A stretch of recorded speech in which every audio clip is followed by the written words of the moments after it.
کبھی صبر کی بات آتی ہے میری بہنوں تو یہ دعا کیا کی جاتی ہے کہ اے اللہ اب ہم کو صبر ایوب عطا فرمائیے. ہوتی ہے نہیں ہوتی ہے؟ یہ ہوتی ہے دعا.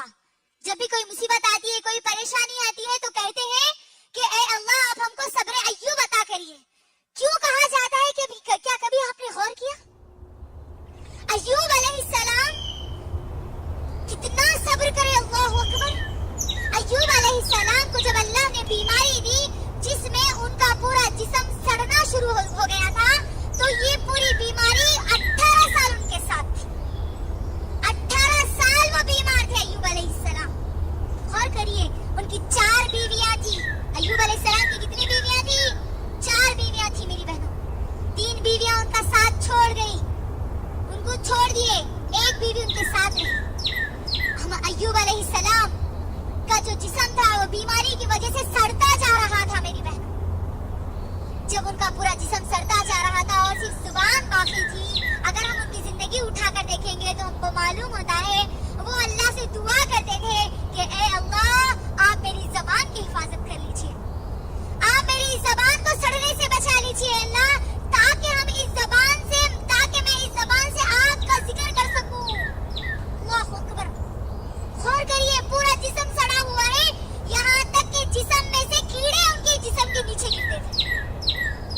جب ان کے جسم سے کیڑے گرتے تھے میری بہنوں تو ان کیڑوں کو اٹھا کر دوبارہ اپنے جسم پر ڈالتے اور کہتے کہ اللہ نے میرے جسم کو تیری غذا بنائی ہے اور تو کھا.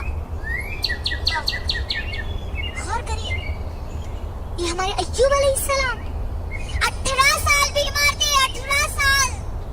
آج ہم کو 18 منٹ کے لیے اگر کوئی مصیبت آ گئی تو ہم برداشت نہیں کر سکتے. 18 سال کی تو دور کی بات ہے. اللہ اکبر. غور کریے اس پورا جسم سڑنے کے بعد بھی وہ کیا کہہ رہے ہیں اللہ کو, اے اللہ تو میری زبان کی حفاظت کر لینا, اس زبان کو سڑنے سے بچا لینا تاکہ میں تیرا ذکر کر سکوں. اللہ اکبر. غور کرو میری بہنوں اس کے ذریعے ہم کو کیا نقطہ نکلتا ہے. اللہ ہم کو صحت مند جسم دیا الحمدللہ. آج اس کے باوجود بھی آج ہم اللہ کی عبادت نہیں کرتے. آج ہم صبر کرنے والے نہیں بن پہ. ہم پہ تو ہمارے انبیاؤں کی طرح مصیبتیں نہیں ڈالی گئی. ان کی مصیبتیں تو بہت زیادہ مصیبتیں تھیں, ان کی تو پریشانیاں سب سے بڑی پریشانیاں تھیں. ہم ان کے بارے میں تو سوچ بھی نہیں سکتے, گمان بھی نہیں کر سکتے, نہ ہی ہم اس کا صبر کر سکتے. غور کریے کیسے صبر کیا ہوگا انہوں نے. ہمارے انبیاء ہمارے لیے نمونہ ہے میری بہنوں. ہمارے نبی کریم صلی اللہ علیہ وسلم بھی ہمارے لیے نمونہ ہے. غور کریے جب نبی کریم صلی اللہ علیہ وسلم طائف کی وادی میں جب دین کی دعوت دینے کے لیے گئے تو لوگوں نے ان کا کس طریقے سے استقبال کیا, کس طریقے سے ان کو مارا. اس کے بعد بھی نبی کریم صلی اللہ علیہ وسلم نے کیا کیا؟ صبر کیا. ان لوگوں کے لیے اللہ کے نبی صلی اللہ علیہ وسلم نے اپنی زبان سے بددعا کے ایک بھی کلمات نہیں نکالے, ایک بھی لفظ نہیں نکالا. اور آج ہم پر کوئی مصیبت آتی ہے, ہم کو کوئی اگر گالی دیتا ہے, ہم کو کوئی اگر پتھر مارتا ہے تو رائی کے دانے کے برابر بھی آج ہمارے پاس صبر موجود ہے. ہماری زبان سے بے ساختہ کئی الفاظ نکل جاتے ہیں بددعائیں. غور کریے نبی کریم صلی اللہ علیہ وسلم نے اس وقت صبر کیا یا نہیں کیا؟ آج ہمارے پاس میں نمونہ موجود ہے میری بہن. تو ہمارے لیے ضروری اور لازمی ہے کہ اگر ہم پر کوئی مصیبت آئے, کوئی پریشانی آئے, اس وقت ہم صبر کریں, کیونکہ اللہ صبر کرنے والوں کے ساتھ ہے. اور صبر کرنے والے مرد اور صبر کرنے والی عورتیں کون ہیں؟ دیکھ لیجیے ہماری آسیہ علیہ السلام کی پوری زندگی اٹھا کے آپ دیکھ لیجیے. آسیہ علیہ السلام نے کس طریقے سے صبر کیا.